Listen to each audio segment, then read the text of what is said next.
You ask Tiger to solve. This deals with linear equations with one unknown. The final result is x equals -11. Let's solve it step by step. Simplify the expression. Group like terms. Simplify the arithmetic. Group like terms. Simplify the arithmetic. Group all x terms on the left side of the equation. Add 4x to both sides. Group like terms.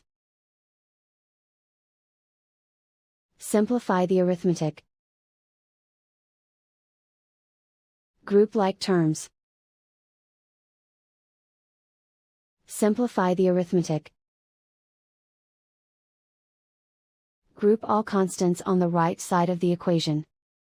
Subtract 17 from both sides. Simplify the arithmetic.